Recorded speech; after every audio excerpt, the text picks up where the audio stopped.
Please. Good morning, everyone. It is an honor for me to address the 2019 International Metropolis Conference.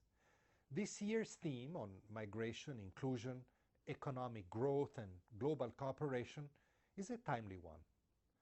Just a few days ago, my organization, UNHCR, announced that the number of people forcibly displaced around the world has now surpassed 70 million, double the figure of 20 years ago. These are people moving not by choice, but as a result of conflict, violence, and persecution. The impact is overwhelmingly felt in the developing world. 4 out of 5 refugees remain in countries neighboring their own, countries often struggling with their own challenges, in dire need of international support to help them shoulder these complex responsibilities. This is the essence of the Global Compact on Refugees affirmed by the United Nations General Assembly in December last year. The Compact puts forward a new approach, one based on international cooperation and responsibility sharing, that promotes the social and economic inclusion of refugees and draws together contributions from a cross-section of society, from the private sector to development entities to academics and other parts of civil society. Helping refugees become part of their host societies through education, training and jobs, financial services and other measures is a win-win proposition that benefits both refugees and contributes to stronger, more prosperous communities. But this requires the right legal and policy environment and investments in building the potential of refugees themselves, language training, skills development and other support. Technological innovation is also important. Ensuring that refugees are connected and have a digital identity can help facilitate access to education and financial services. Resettlement schemes remain a vital, life-saving solution for the most vulnerable refugees, but need to be expanded and complemented by innovative labor, migration, and education pathways, initiatives in which Canada continues to play a prominent global role. I would like to commend Canada and Canadians for their continuous leadership on refugee issues and on providing a global example as a country that holds fast to humanitarian values, as well as recognizing the important contribution that refugees can bring. I am confident that the diverse expertise and perspectives represented at Metropolis can help identify practical ways to help create inclusive and welcoming societies. Thank you.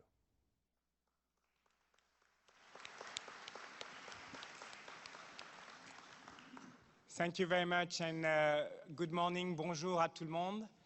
Very happy to be back on this podium for a very important topic. Just let me pause 1 minute to reflect on what the mayor of Montreal said, Valérie Plante, that the cities are at the front line of the response in terms of services. We have launched, the UNHCR, the UN Refugee Agency, has launched a campaign of cities with refugees, and I really encourage you. There will be some workshops this afternoon, some panel on the role of cities. I encourage you also to push for cities to take a stand, a public stand for refugees, for the integration of refugees in the communities. It's very important these days when we hear so often negative rhetorics in political and public discourses that cities show that they care about refugees and they see the value of refugees. We have a very interesting panel, and I'm happy to complement what my boss just said. He mentioned 70 million forcibly displaced, out of which, and that's what I'm adding for this panel, 40 million, so almost 60% of them are internally displaced. I think for most of you, the distinction between refugees and IDPs, as we call them, internally displaced, is well known. But just let me remind you. those who do not cross an international border, but who are moving for the very same reason of persecution, conflict, are called internally displaced. They remain within the jurisdiction of their own country. They are national of their own country, often displaced by state policies or state actions, sometimes displaced by non-state actors, but international law recognizes the sovereignty of state to take care of them. And that's the dilemma that we will be discussing this morning. How do we reconcile the view of sovereign state with the question of the respect, promotion, and fulfillment of human rights for all people? The question has been long-standing. For those of you who remember, in the early 90s, we saw development with what was happening to the Kurdish population with attack by the Saddam regime, and the invocation of the Chapter 7 of the Charter at the Security Council to make sure that some intervention was done to protect those civilians. Later on, it was the doctrine also pushed by Médecins Sans Frontières and others of the right to intervene when civilian population were at risk. Later on in 2005, we had another major development. The responsibility to protect was adopted as a principle to guide those discussions. For some, and I'm going to be a bit controversial, it went down the drain with the Libya intervention. I'm provoking a little bit this morning, where it was seen as a justification to intervene with military power, not necessarily for the sake of protecting the civilian population. So we have an extremely varied and knowledgeable panel, but we will start today with a video from Cecilia Jimenez. She's an old friend of mine. When we worked at the Human Rights Council, she was working with the Philippines human rights NGOs. She has been involved in the Transitional Justice and Reconciliation Commission of the Philippines, but she has been working also with IDMC, which is the Internal Displacement Monitoring Center, and has been appointed in 2016 as the Special Rapporteur for the Human Rights Council on the human rights of internally displaced persons. She could not be with us, but we have a video. I think I have to press on a button. No? I don't.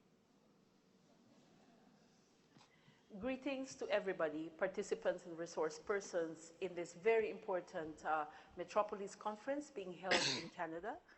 Thank you for giving me the privilege to send you my presentation, despite the fact that I am not able to be with you in person.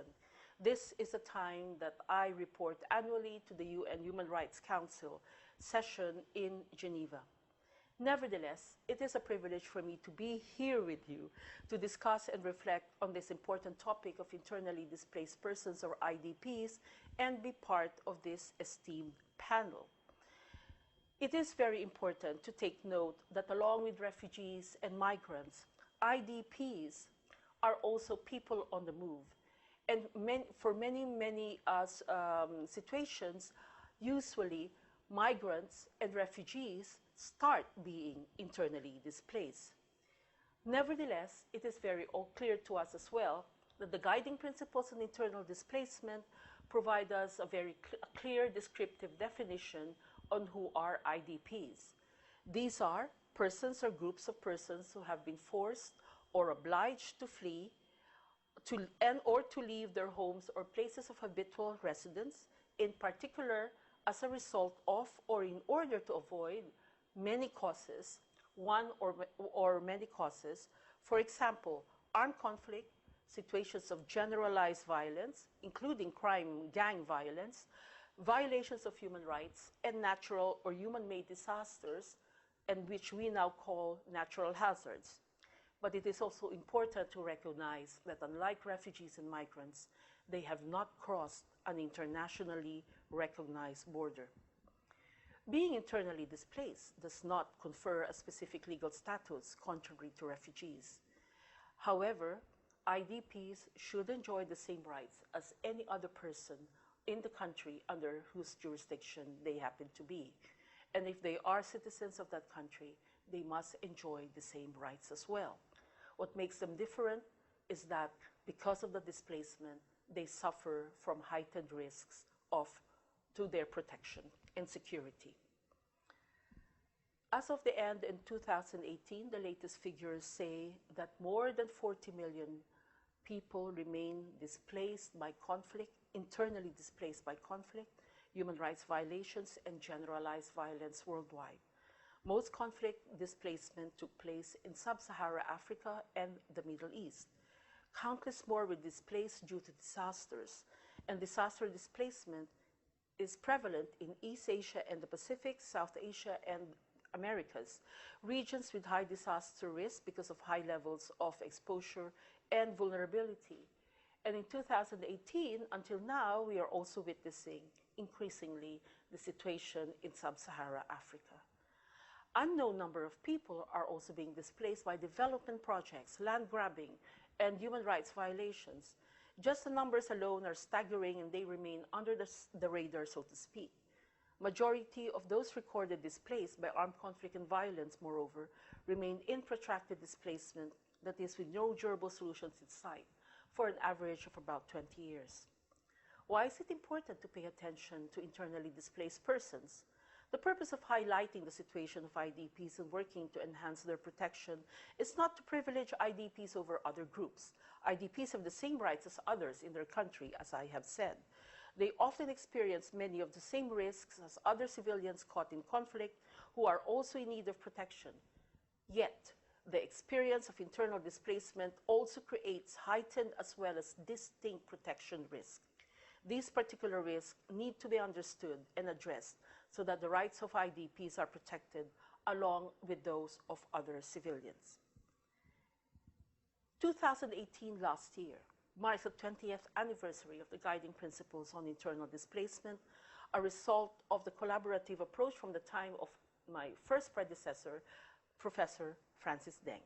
And this year, from last year onwards until 2020, are actually very good years to take time, to take stock as we look back over those 20 years of action. And we must renew and increase our concerted efforts and commitment.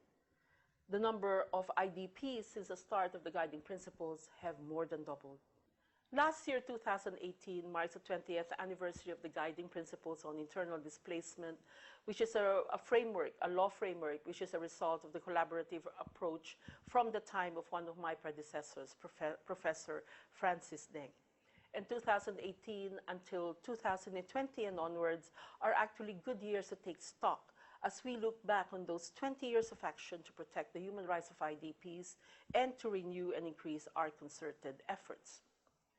At the end of last year, of 2017, the General Assembly actually called on states, UN agencies, entities, and myself as the Special Rapporteur on the Human Rights of IDPs, regional organizations, national human rights institutions, NGOs, and other stakeholders to mark the 20th anniversary of the Guiding Principles and use this opportunity to look at our achievements and acknowledge the growing challenges.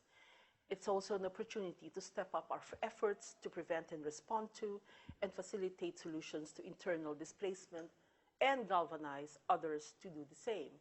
Last year, during the 20th anniversary, my annual report to the Human Rights Council emphasized that while much has been achieved, many challenges nevertheless remain unaddressed.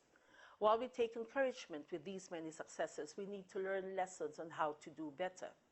The Guiding Principles remain an essential and only so far comprehensive framework for the human rights-based approach to internal displacement, which is needed to shift to the discourse of national sovereignty to effective responsibility on human rights obligations.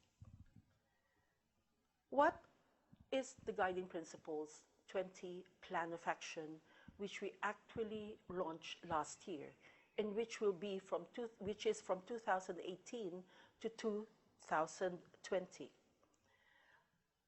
The 20th anniversary, as I said, offers us an opportunity to step up our efforts.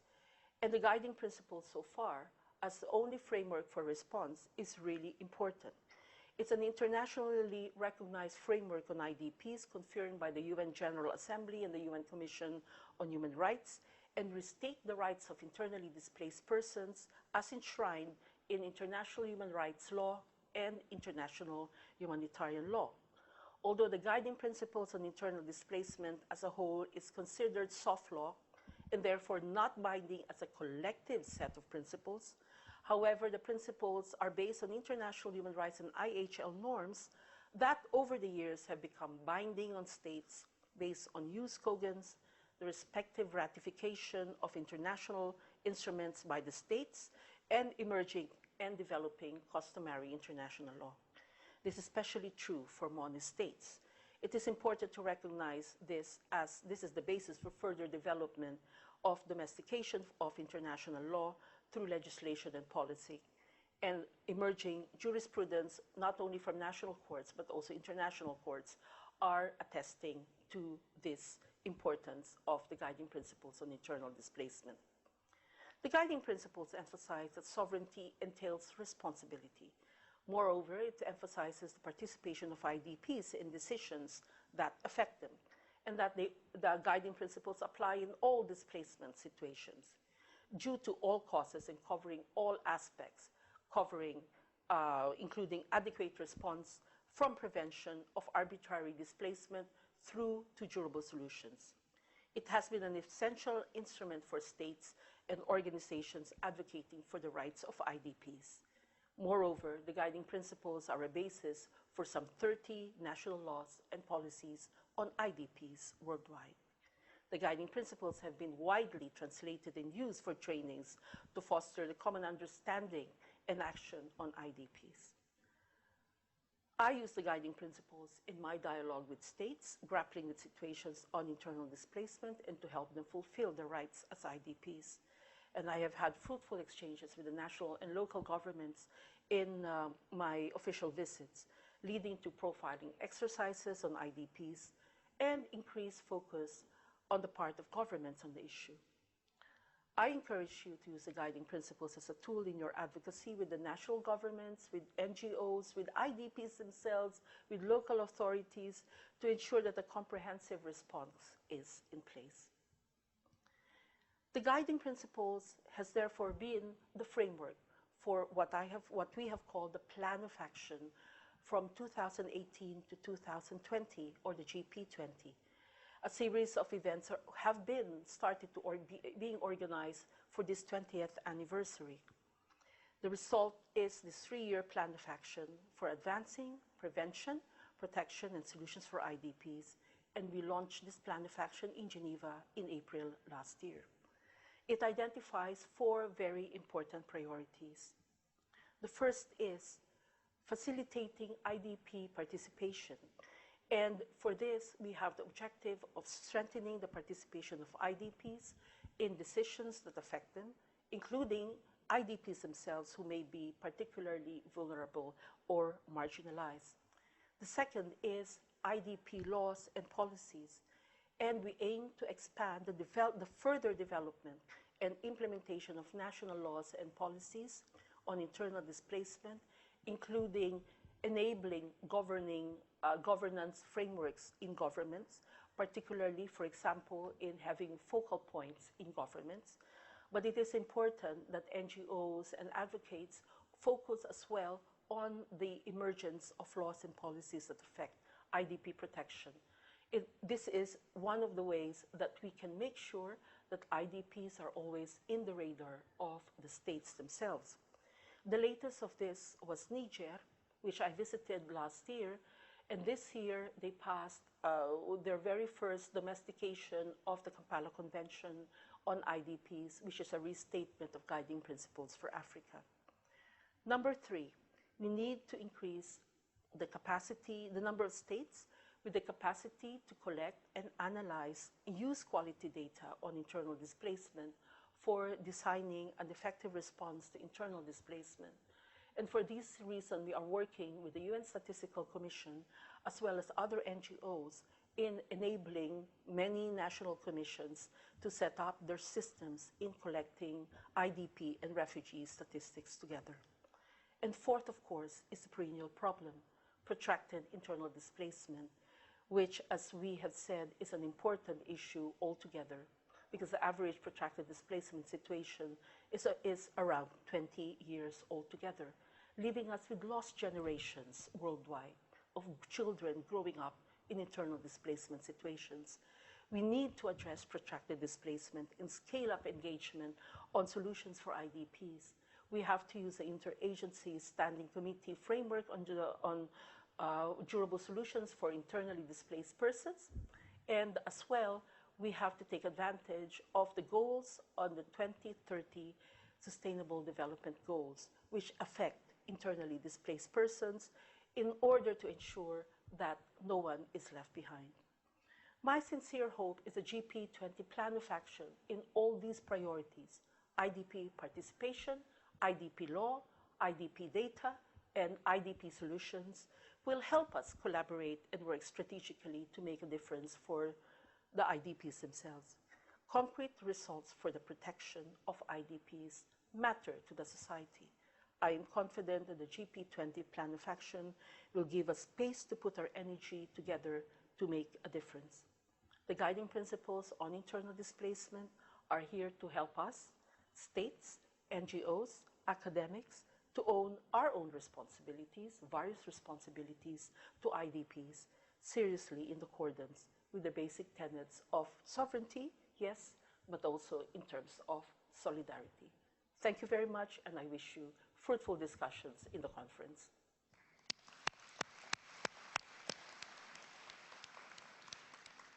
Thank you very much to Cecilia, who gave us a very detailed and comprehensive overview of the legal, the policy framework, the action plan, the GP20, which comes after 20 years of the Francis Deng IDP guiding principle. So I have the pleasure now to introduce the first panelist, Cécile Dubernay. She's a senior lecturer in political science and international relations at the Faculty of Social and Economic Science of the Catholic University of Paris. She has written extensively on IDPs, international politics towards IDPs. She has also researched on the issue of the public discourse vis-à-vis migrants and refugees who cross the Mediterranean seas, and the position of the European law enforcement agencies, Frontex. And she will kickstart the discussion this morning with some lessons learned about the protection of civilians, IDPs. It's a Freudian slip. IDPs are civilians, and we will learn from her how do we make sure that we can ensure their protection, including through the lens of the protection of civilians. Cécile, over to you.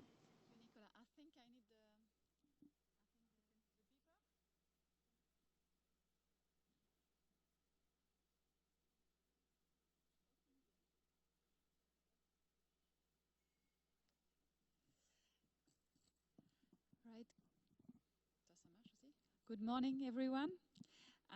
Thank you for being here, and I want to start with thanking in particular the organizers once more for their making it possible for us to meet and this wonderful event, and also for each of the people here for making it meaningful that we meet through the conversation and the exchange. And I'm very honored to be here this morning to bring about a couple of civilian perspective on the IDP issue and share a couple of insights on the protection of IDP, hindsights that emerge from the hard work of unarmed civilian peacekeepers worldwide, work which I believe teaches us something actually essential about the nature of security, the texture, the fabric of security.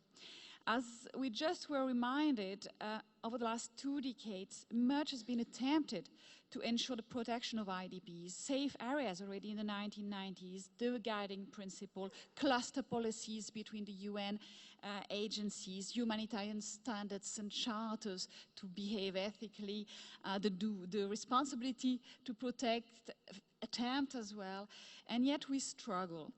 And in our struggles and failures, we have come to recognize that security not only results from a complex interactions of actors and factors, but also is a matter of perception. And that this feeling of security, of safety or lack thereof, is fundamentally local. So that local context and local actors are actually key to protection policies. And yet protection, we know that, but protection remains a struggle to bring it close to people. And with nowadays more than 40 million IDPs worldwide, reasonably little international interest, we know that protection cannot come from armed interventions that are not there.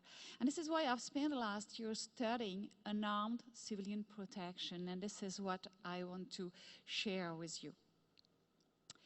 Now, what is unarmed civilian protection, or UCP? These are teams that are trained in analysis, in observation, accompaniment, early warning, rumor control, mediation, and sent to conflict zone upon request of local civil society actors. And I've written it in red because this is really important, that it is upon local request. And contrary to humanitarians, these UCP teams bring nothing to the zone except their presence, their proactive presence. And also, these teams are not armed, not even to defend themselves, which is different than traditional peacekeeping. This means that they are actually physically as vulnerable as the people they accompany. And their daily security depends on the quality of the information they get and on the quality of the relationship they build with the actors around, including, of course, armed actors.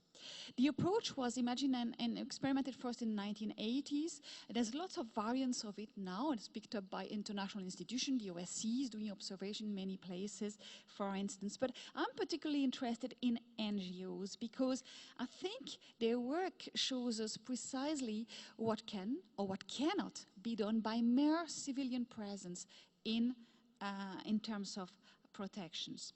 Now, concretely, to give you a couple of ideas, it might mean monitoring ceasefires and checkpoints, like here in Kalandia between Ramallah and Jerusalem, or visiting displaced camp, like the picture that you have here is in the north of Iraq, and there was a lot of visiting necessary, especially, for instance, in the camps that were surrounding Mosul about a year and a half ago at the end of the siege, where people were coming out of Mosul and suspected to be Daesh supporters, and there were lots of rife rumors of extrajudicial killing, and it was very important to have people there. It's about often organizing patrols and including night patrols, which UNHCR cannot do in many camps. So witnessing and deterrence are key words in that work. But it also means accompaniment, and in particular accompanying community leaders who may be threatened, accompanying IDPs to police stations or during demonstrations or in trials when they are afraid to testify. Peace Brigade International, for instance, has done this work for a couple of decades in Latin and Central America. And this can mean doing shuttle diplomacy or mediation at times. But above all, what is important is that it is a presence that seeks to foster connections between local actors, including armed actors. And often enough, it encourages local initiatives like the pictures you see at the top. These women peacekeeping teams were actually organized by displaced Sudanese women themselves to organize their own protection while fetching water or going for the wood, using all sorts of techniques, including forum theater, to prepare themselves for danger. Now, the key words here, of course, are encouraging, influencing. Now, these experiences are actually very fragile and have limits.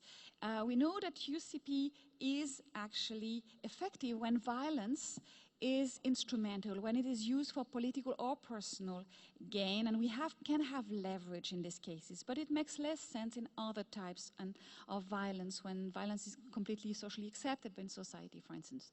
It also varies with the level of impunity that we find, but impunity is something we can work on in the field. Within bounds, it actually gives remarkable local results. And in particular, what is important, I think, is that it empowers local non-armed security initiatives, and we need this today.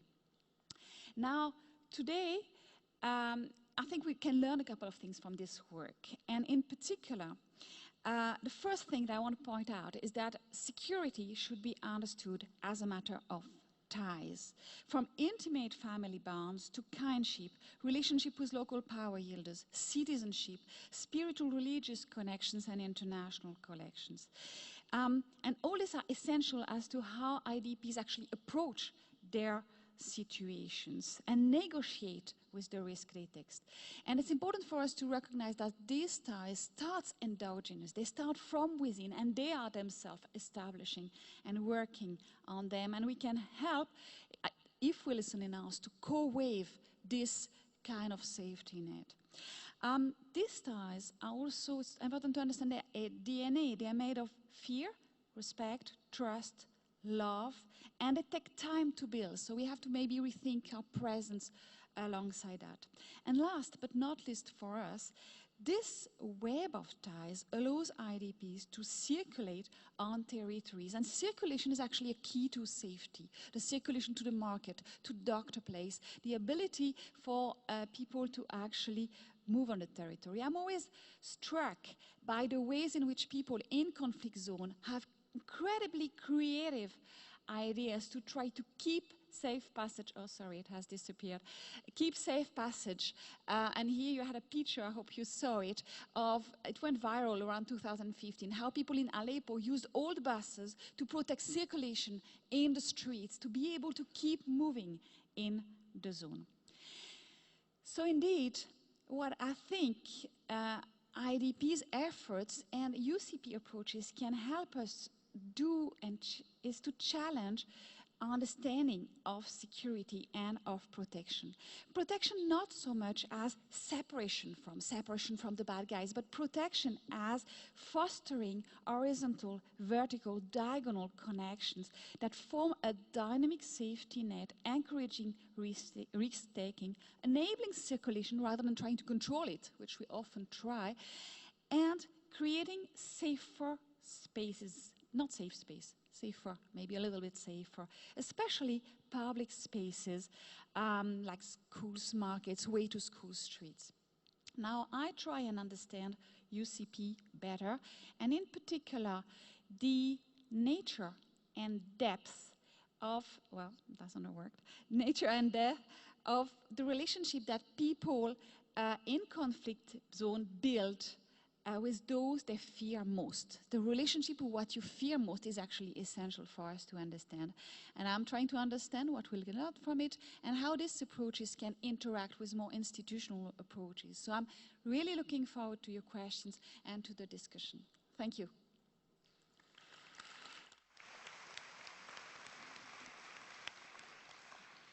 Thank you very much, Cécile, for this exciting presentation, reminding us of the protection by presence. That was one of the keywords of Mary Robinson when she came as a High Commissioner for Human Rights and wanted to extend the presence of human rights officer to the field. And we are going to build on that with Jimena Sanchez. Jimena Sanchez is the director for the NDES at the Washington Office on Latin America and professor of human rights at George Mason University. She has been working for more than 20 years on those issues of migration, displacement, ethnic minorities, Afro-Colombians, indigenous issues, and the dismantlement of illegal armed groups in Colombia. She has served in various capacities on IDPs issues with the Brookings Institution, with the US Committee for Refugees, and so on and so forth. And she's going to challenge us by describing the situation in Colombia that she knows very well. As she put it herself, one of the best legal policing framework, but still so many issues. Thank you very much. Good morning, bon matin, buenos dias. I very much appreciate the opportunity to be here with all of you today, and I'm very grateful to the organizers, especially coming from the United States, where the view on migration is kind of difficult at this moment. So I'm here to talk a bit about the lessons of the Colombia internal displacement crisis As many people don't know, Colombia remains the top country with the largest IDP population in the world. Often when Colombia is talked about in IDP circles, it is shown as the example of the types of legal frameworks and actions that should be taken to address IDPs. But obviously something's not completely right if it continues to be the top IDP country, as well as a country that continues to have newly displaced people. So having followed this for about 20 years, I have some lessons from Colombia that I'd like to share. First, it is vitally important that national responsibility is taken for the problem, which is something that did happen in Colombia, and that the UN guiding principles on internal displacement are fully integrated into the legal and programmatic frameworks designed to address both protection and assistance throughout the 3 phases of displacement. That is basically the vital first step that is needed towards finding effective solutions for the displaced.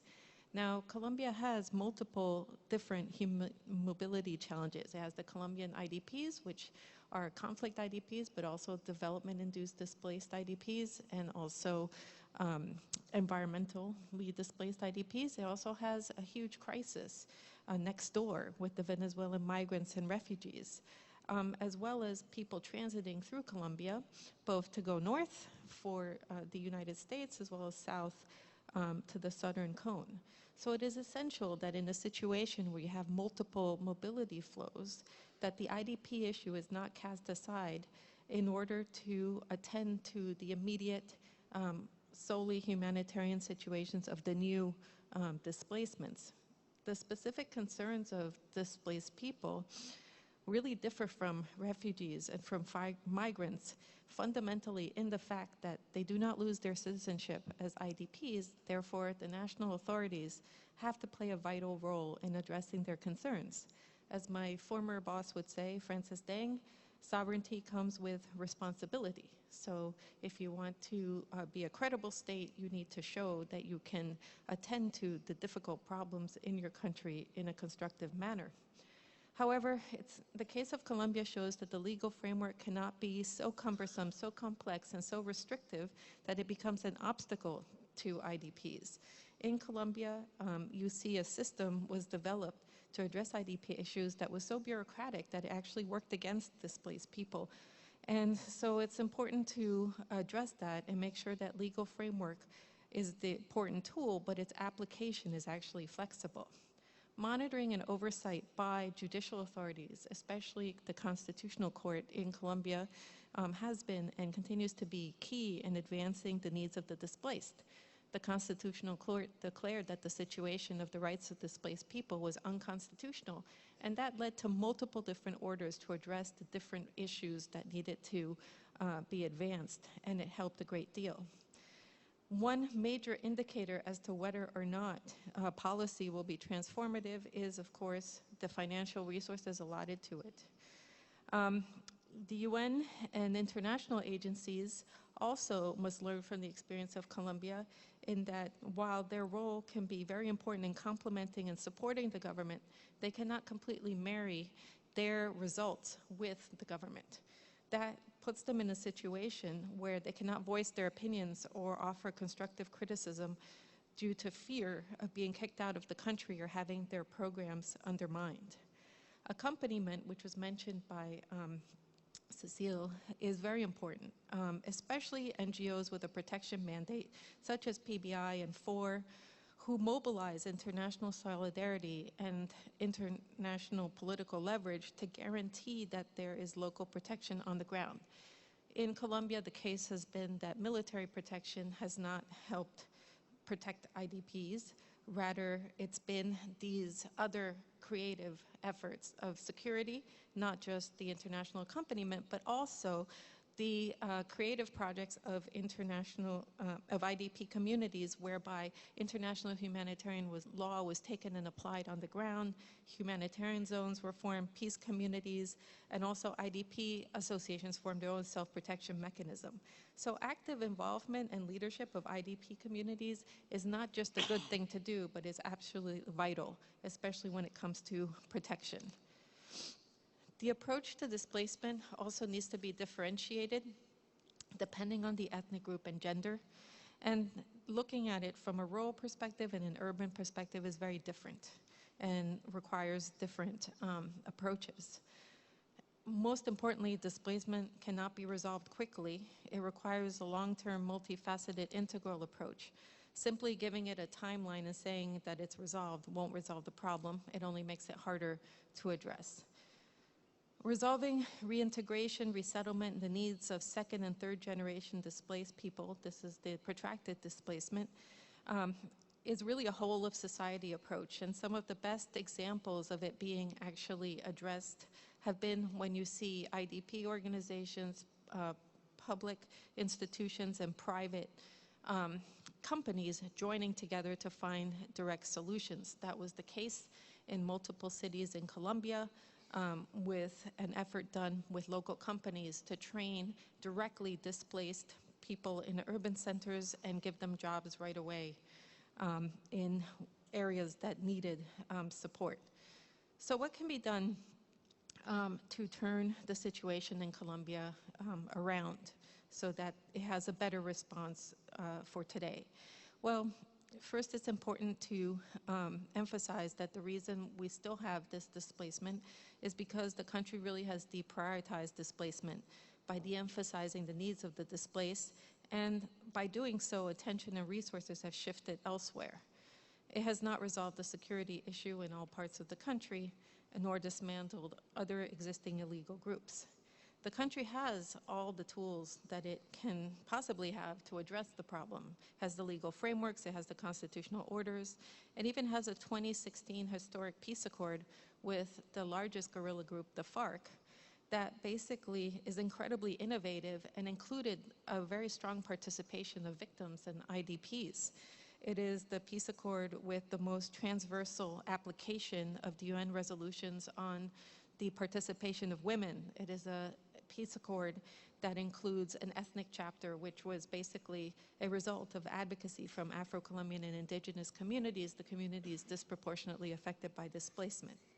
So a balance of all of this would tell you that the big pending issues are really durable solutions, a differentiated approach, and issues of truth, justice, and reparations. For the transitional justice issues, really applying the mandates of the Special Jurisdiction for Peace, the Truth Commission, would make that advance forward. Also, the attention internationally needs to be placed not only on the Venezuelan situation, which requires a lot of attention, but also the IDP situation. Without a strong response to the IDP situation and strong institutions in Colombia, neither situation, the IDPs nor the Venezuelan migrants, will be fully addressed. Since the signing of the peace accord, over 600 social leaders have been killed in Colombia, which is an alarming figure. Most of those who have been killed have been IDPs. And the reason so is because they've advocated for their rights, or advocated for their land rights, or advocated for the implementation of the accord. So it is absolutely essential that the international community work with Colombia to address the remaining groups in Colombia, the second rebel group and other illegal armed groups, and that it works directly with the leaders affected to implement their security recommendations. Security is not something that can be addressed from a desk in Bogota. It needs to happen with the people out in the regions. In the case of ethnic minorities, the interconnectivity between violence, displacement, extractive industries, and the shifts that happen due to the multiple trade agreements that Colombia has signed really requires attention. For this, there needs to be important engagement with the private sector and for the respect of principles of human rights and businesses. And the National Development Plan needs to be geared towards addressing inequality.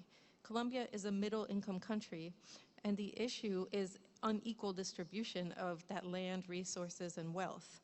And that's what drives the conflict and poverty and all of its illegal economies. Therefore, the application of the millennial goals here is vitally important. Lastly, and in closing, I would just reiterate that the international community should see beyond the positive examples within Colombia and work with it to address its contradictions. The nation has done things that are very important and can be replicated elsewhere and be very useful. The positives should be considered, but also should the lessons. It continues to face major obstacles when it comes to displacement, and new displacement continue to occur. And so it needs that political attention, that political will, and societal attention to really address its phenomenon. That's why it requires that new approaches take into account the historical opportunity formed by the peace accord, as well as ongoing visibility and attention and monitoring from the international community. Thank you.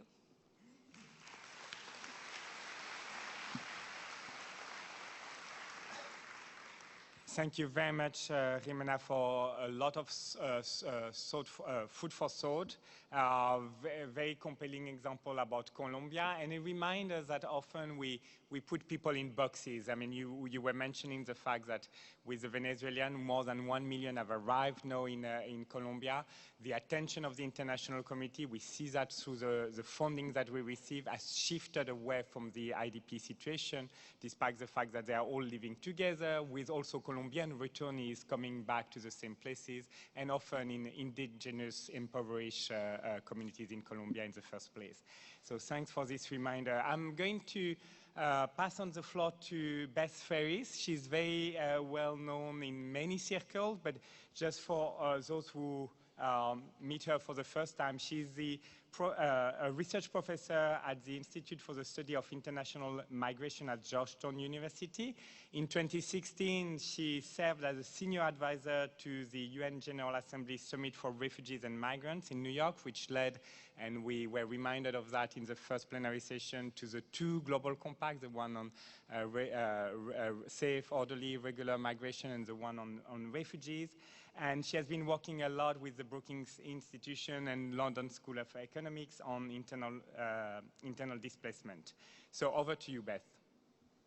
Thanks a lot for this opportunity, and kudos to the organizers for putting this issue on the agenda. The issue of internal displacement needs a lot more attention. I'm going to step back and look at how internal displacement is faring these days, more from a global governance perspective, if you will. I think we're going to look back at the whole issue of IDPs and how they were treated by the international community as one of the great human rights success stories of our time. It was only 20 or 30 years ago where there were no discussion of rights of people who were forced to leave their homes but couldn't make it to or across an international border. Today you hear the term IDPs, at least in humanitarian circles, all the time. And yet I fear that we're losing momentum, that this was an issue that with the guiding principles in 1998 and the World Summit in 2005 and the Kampala Convention in 2009. But in the last few years, it seems there's less interest. Neither of the global compacts do more than mention internal displacement in passing. And yet the numbers are enormous. Of the world's 70 million displaced people, over 40 million are IDPs. And yet, and I'm a big supporter of Filippo Grandi, but did you notice in his little intervention that he went straight from 70.1 displaced in the world, double the number of 20 years ago, but never mentioned the 2/3 of those 70 million who were displaced internally. He went right to refugees. And certainly, you know, refugees and migrants generally need a lot of attention and support. But there's this very large group of people, some of whom are more vulnerable to violence because they're closer to the conflicts than refugees who make it across the border, and because they depend for protection on their state, such as Myanmar, South Sudan, Syria, countries where human rights standards are not usually at the top of the agenda. So what needs to be done? As Cecilia mentioned in her introduction, a lot of work needs to be done at the local and national level. But you know, there was a time when lots of governments were adopting new laws and policies, but that seems to have slowed down. And furthermore, just adopting a national law or policy isn't nearly enough. Phil Orchard Australian academic published a book this year where he analyzed 40 governments that have adopted laws and policies on IDPs. Of those 40, he said only 12 are substantively implementing parts of those laws and policies. We need much more monitoring of what happens when a government passes a law or a policy. Do IDPs themselves benefit? On the operational level, internal displacement was the reason for the famous cluster system, humanitarian reform of 2005. And yet there are still lots of problems in the operational response to IDPs. There's still no single UN agency who's responsible for IDPs. It kind of goes back and forth. Frankly, sometimes it's very much decided on an ad hoc basis. There's a lot of institutional turf competition between agencies with who's going to take the lead. And so we still need to work on how the international community, as well as national and local governments, are responding. Perhaps the greatest weakness of the whole system right now is the lack of attention, a lack of success when it comes to solutions. As we've heard, internal displacement lasts a long time. Every single IDP I've talked to, and refugee for that matter, thought their displacement was going to be temporary. I'm going to wait a few months till things calm down. And yet when that displacement drags on for years or decades and kids grow up as IDPs, a different dynamic and a different set of actors are needed to help resolve that displacement and find some solutions. Walter Kalin has called on the international community to focus more on collective outcomes. Can we all work together and agree that we're going to assist X number of IDPs be locally integrated or return to their communities or move someplace else? We need to focus more on the outcomes of our action and not just on the many activities that frankly are a lot easier to report on and get funded than when you're talking about outcomes that affect the lives of people. Fine, I just want to throw out a few ideas that are circulating around of how to get more international attention on IDPs, particularly after the global compacts. One suggestion, probably the one with the best chance of success, is to have a high-level panel that's UN mechanism for studying, addressing, talking about, coming up with recommendations. As of last month, 57 governments have supported this in New York. We had a good example, the high-level panel on humanitarian financing a few years ago that came up with good recommendations accepted by states and so on. Another possibility would be for the UN to name a special representative of the Secretary General on IDPs. The UN, I love the UN, but it is a very hierarchical animal. And when you have a certain status, the special rapporteur we saw, Cecilia, reports to the Human Rights Council and does phenomenal work. But she doesn't have the same amount of clout to convene, for example, the World Bank or peacekeeping operations or others whose actions are influencing the lives of IDPs. Having a higher level official reporting directly to Antonio Guterres could elevate the issue. Or maybe it's time for a summit on IDPs. Some of you may recall how divisive the issue of IDPs was in the whole negotiation process for the New York Declaration. But having a summit or having a global compact on IDPs, if we don't just think about the outcome of those processes, but as processes, what they generate in terms of interest, ideas, best practices, studies, reports. How many thousands of reports came out about refugees and migrants as a result of the summit and the negotiations around the two global compacts? The unleashing of energy and creative thinking could perhaps be stimulated by some big UN meeting on IDPs. Finally, as a researcher, I have to call for more research on internal displacement. Look at the relationship between refugees and IDPs. When people can't find protection in their home states, they leave. I was in El Salvador not too long ago, where the government estimates are that there are 75,000 IDPs. Other estimates are 3 or 4 times that number. But most people, had moved several times before they started a journey north. Furthermore, when refugees are returned to their country of origin but can't go back to their homes, they become IDPs. Look at Afghanistan right now, where Afghans are being deported from Europe, for example, rejected asylum seekers, can't go back to their communities, and so join the ranks of Kabul's or the country's internally displaced people. But we need more research to understand the dynamics of displacement, when and why and how people move, and what the outcomes are. So there's lots to be done, but I think an important first step is at least putting this on an agenda of an important meeting like Metropolis. Thank you.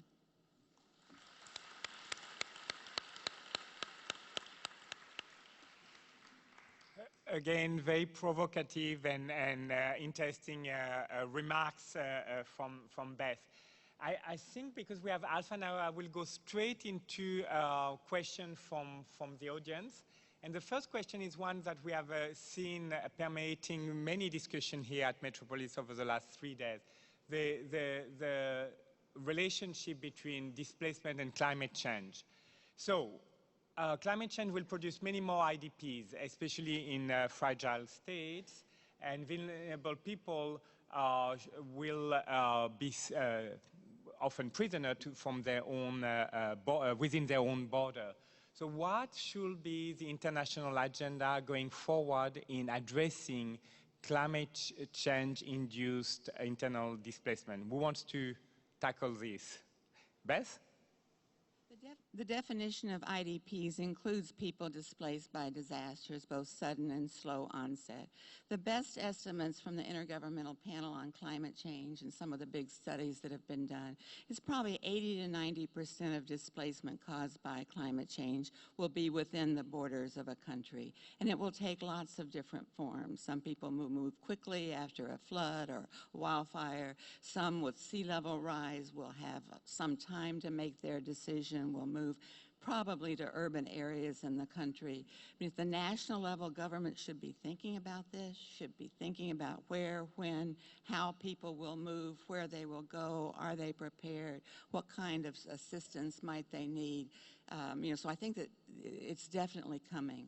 There's a lot more international interest, it seems, however, in those who may cross an international border because of climate change.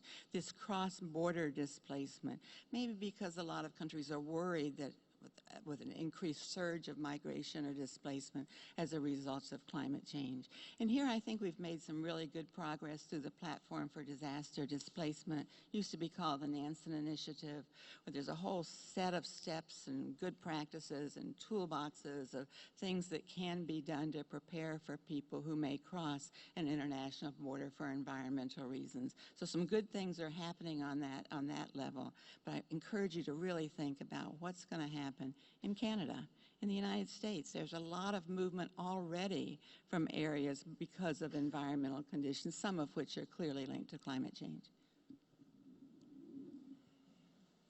I just wanted to add that Colombia is a very interesting example when you look at the difference in the response of people who've been displaced due to environmental disaster, climate change, and conflict-induced displacement. Actually, in the case of people displaced due to natural disasters or floodings or what have you, the response is great.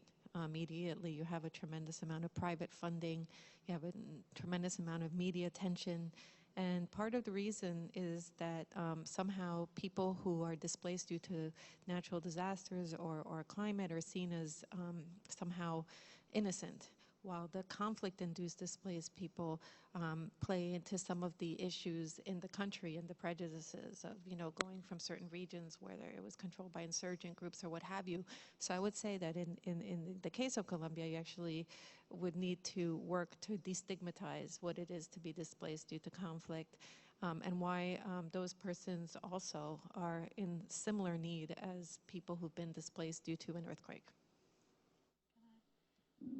just maybe also a bit more generally, this is a huge question, climate change and migration.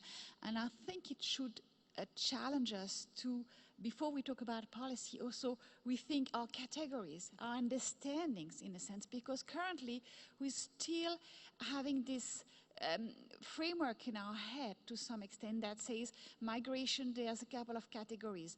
There's either you are inside or outside, and there's either you've moved by choice or by necessity. And here we have 4 categories, and when we look at what happens in the world, it doesn't quite work like that. The nice euphemism mixed flows that the UNHCR uses all the time represent the fact that we don't dare to open our tools and our conventions for fear of having difficult things but to deal with, but our framework of understanding of migration needs to be readdressed somehow.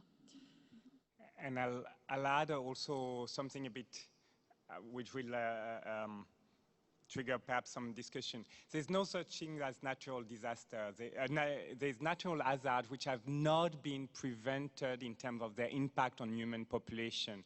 So when we speak about climate change, I think it's important that we look at it from a risk reduction strategy and how can we mitigate the impact of natural hazard on population so that people are not forced to move, and that when there's a need to move them, this is done in a proper way with respect for their dignity and their human rights.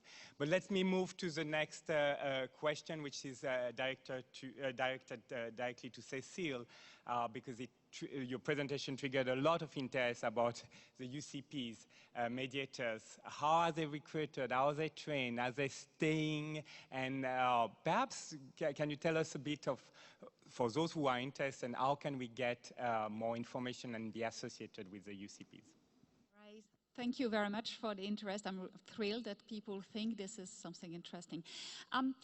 So how they recruited and trained, these are key questions.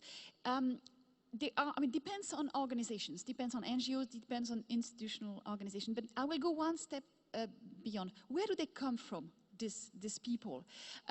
We've seen an interest, for instance, on the military side. Military officers are usually quite interested because actually they know their trade. The military, we talk a lot with them in the field. They know their trade, they know what violence can do in the field, and often they know the limits of it. And they have the training and the disciplines to move in that field. We also have, of course, people coming from the humanitarian field who are already active and are interested in this other approach to protection. And we have a whole bunch of, I would say, younger students, in particular in human rights, the human rights field, who want to be concrete with human rights issues. And so they will be recruited according to the different organizations. Now, training is something crucial, and it hasn't been mainstream for many years because this type of competences were not easily identified. However, you now have trainings that are actually specialized on that. One was set up a couple of years ago with one of the pioneer organizations in English called, the organization is called Nonviolent Peace Force, and it was set up with UNITAR actually, and we've just, I'm directing a program in France to do a Francophone program on this. And the people that seem to be interested in this training are either people already in the field who wanted to specialize and to acquire more skills on nonviolent communication, on local mediation, on this type of issues, or basically newcomers. Retention rate, I understand it, I hope it's the right understanding. How long do they stay? Maybe it fits in with the following question with, no, it's not, it has changed. Actually, this is a field in which people rotate a lot between organizations, and also, and that's I think is interesting, a number of the NGOs that are working very close to local communities do not necessarily recruit people as employees to make a career, but recruit them as volunteers in the old French type system, like MSF, if you want, in the humanitarian field. And the idea is that these people give 6 months, a year, 2 years of their lives, but then go back to their other lives to witness in a different way. This is extremely tiring work, extremely difficult work as well. And so there are organizations that will set up career paths, and there are organizations that will work more on a voluntariat system, which can be also, I think, very rich and very interesting in the approach. Thank you. Thank you very much. I'm going to give the floor to a participant on my right. Thank you. My question is for Jimena. I was wondering if you could talk more about the relationship between the UN IDP policy and the Colombian IDP policy and the sort of lack of accountability that you mentioned. And I will just complement, because there was a second question for Jimena that she can perhaps also respond. The role of corruption in the failures to protect and address the needs of IDPs in Colombia.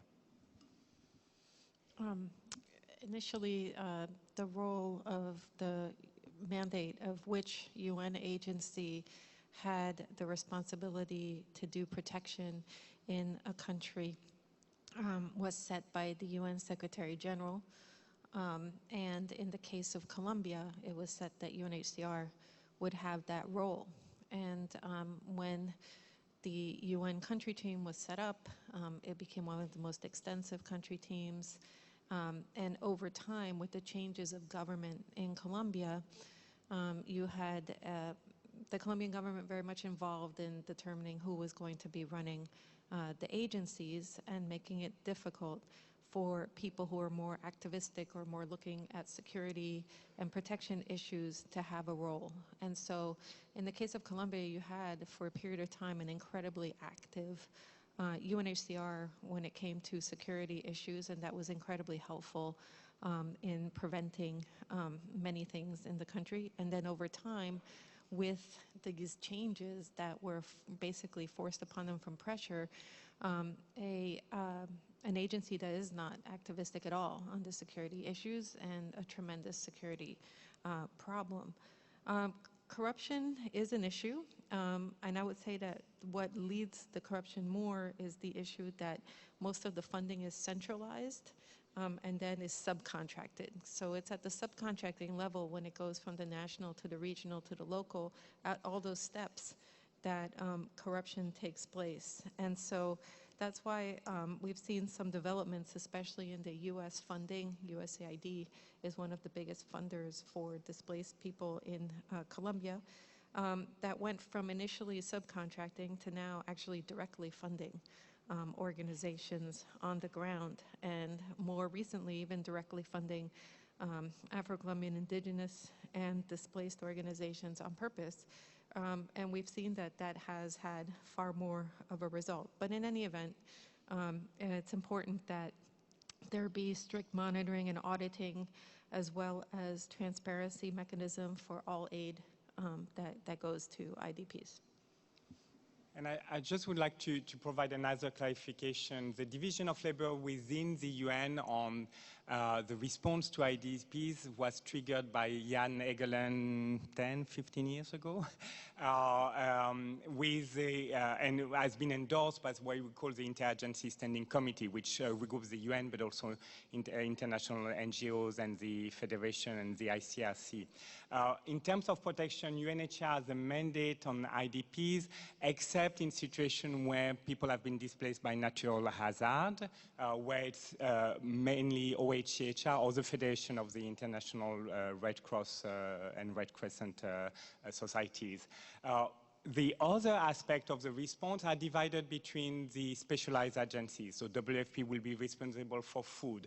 UNICEF will be typically responsible for child protection, and with UNFPA for sexual and gender-based violence, and so on and so forth. So there is an agreement. But it's true, as it was mentioned, I think, by Beth, that the UN has a very pragmatic approach, and that was mentioned by Jimena. We don't have necessarily all the same leverage with the government, with non-state actors, and therefore sometimes there are shifts to make sure that we are positioning the most efficient and the most capable agency in the lead for the response to those internal displacement situations.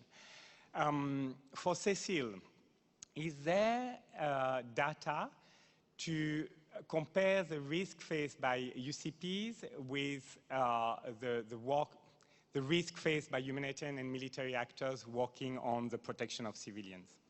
Yeah, thank you for the question as well. Data is in building, but there is already an amount of data, and actually Canadians are quite advanced in that. Canadians have been at the forefront of that. One of the key organizations, Peace Brigades International, was created actually initially also in Canada, and it's in Birkbeck College. There's a researcher trying to plot at the moment, not quite on this issue, but already try to record the different organizations that are working on this. On security issues, we don't yet have enough data, but as far as I know, and this is one thing that interests the military in particular, as far as I know, there's never been one single death. Okay, there's been some security incidents, there's been some hostage taking, which has been solved safely. And this is something that we're trying to work on. I'm not sure it's 100% true what I said, but it's from the organizations that I know. And one of the key interesting thing is that, as I told you quickly in the presentation, the approach to security is fundamentally different. And the key understanding of security of the people who intervene is based on relationship. And relationship with all the actors, including the armed actors, rather than on separation, rather than an I could retaliate if you do something to me. Because the people are actually indeed very vulnerable when they intervene, they do have to think of security very differently. And I'm talking here about the people who are trained and in serious organizations, because you also have, and one has to acknowledge it, in conflict zone nowadays, also tourists or pure missionaries or 68ers that haven't understood the rules of security, and you may have incident with them, but that's not what I'm talking about. When people are trained and understand and analyze, there's some very interesting results on this. There's a question which is attracting a lot of attention, and I don't know who wants to take it, but what about the dramatic situation in Hong Kong and more largely of population displacement in authoritarian, powerful countries like China? An interesting debate that happened during the time of the decision made by the mandate of Francis Deng whether or not to move for a convention or move for the guiding principles was very much what sort of immediate tool could be used to move governments to address something they didn't want to address, or that was incredibly controversial, or made them lose face. And specifically thinking about authoritarian governments and governments that were not exactly open to international conventions. And that's why the guiding principles really came about. They came about because they're based on existent human rights law, so they're already based on most of the principles widely accepted. They also don't apply just to the state actors, but also to the non-state actors. And so any move towards those principles really is a show of credibility and a plus for any government. And that's really why they've been so successful in certain countries, especially some of the harder countries that have been more resistant towards talking about their displaced populations, such as Turkey or India or others. And so I would say that the first step would be that dialogue in that situation, and seeing in what areas there could be some mobility and some support. It is in the interest of all countries to address this issue, because this issue becomes a tremendous burden on the areas that people flee to, and usually leads to disenfranchisement and cycles of violence. Thank you.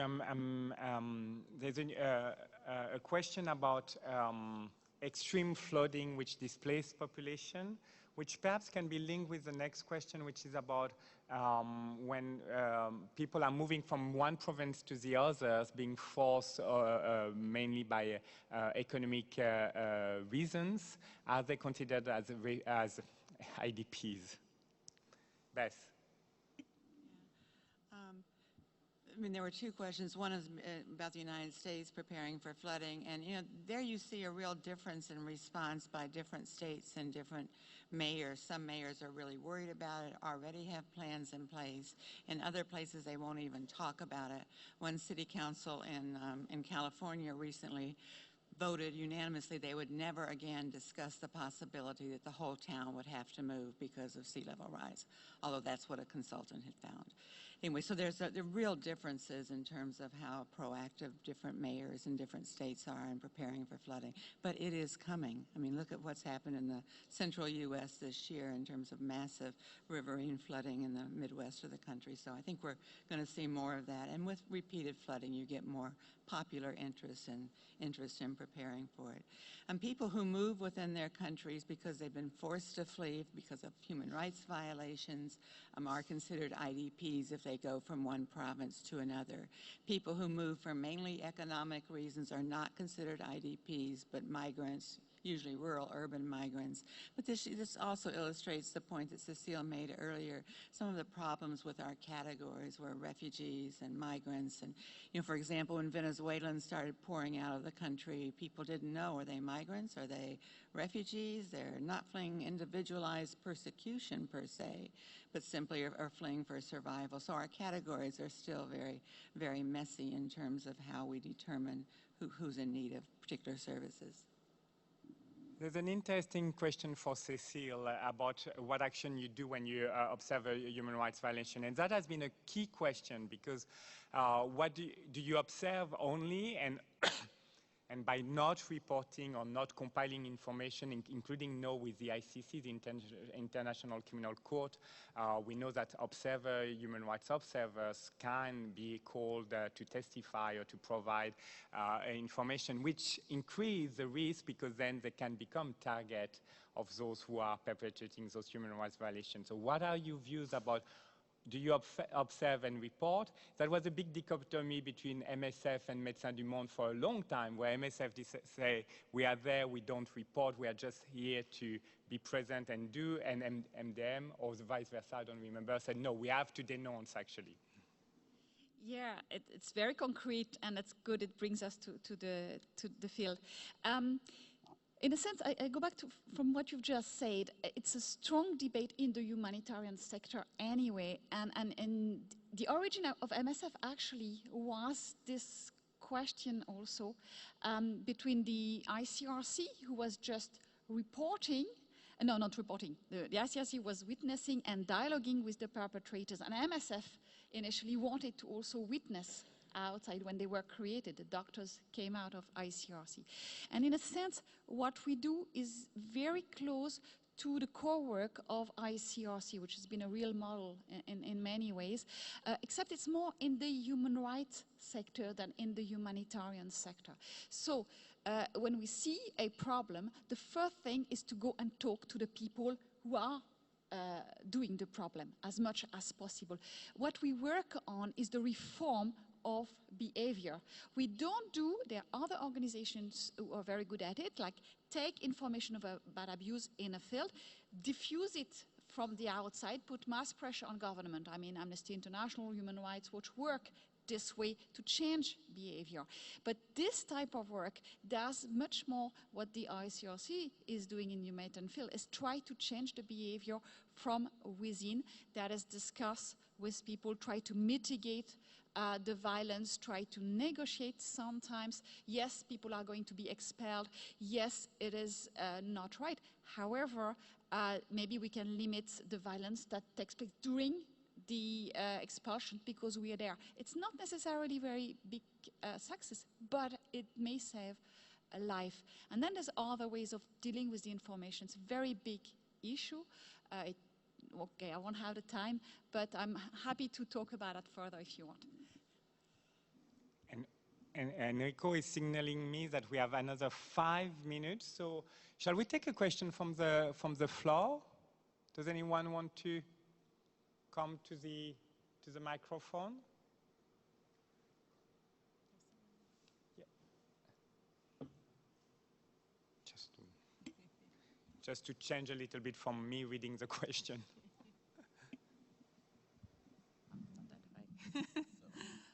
My question will go to Beth. My name is Başak Kale from UBC and Middle East Technical University from Ankara. You suggested different mechanisms and institutional frameworks, but most of it basically not necessarily involving in its specific institution. But listening to Mr. Grandi, and as you mentioned that he was not focusing too much on the IDPs, do you think that it's too far reach to have a specialized institution that will be focusing specifically on IDPs to push it forward? As you said, the numbers are quite drastic. Thank you. Sorry, is this on? Okay, I don't think there's political appetite to create another UN agency on IDPs, something permanent. There might be support for something shorter term to come up with better suggestions. You know, way back in the early 1990s, Francis Stang said, you really got three options. You can create a new agency, you can ask UNHCR to add IDPs to its mandate, or you can have some kind of collaboration between all these different UN agencies. At the time, and reaffirmed in 2005, was that third option. Let's see if we can all work better together. At the same time, organizations like UNHCR and IOM are mounting large-scale IDP programs that are important. I mean, I note that the last time the UNHCR's executive committee, their governing body, adopted a conclusion on IDPs was back in 1994. I mean, things have changed a lot since then. I mean, one way to get more action by some of these UN agencies would be to encourage them to use existing mechanisms to look at what more can be done with IDPs, or assess how they're doing, or to assess how the agencies are collaborating. But I'm fairly pragmatic, but I just don't see a new UN agency being created anytime soon with mandates and budgets and staffing, given current discussions at the UN.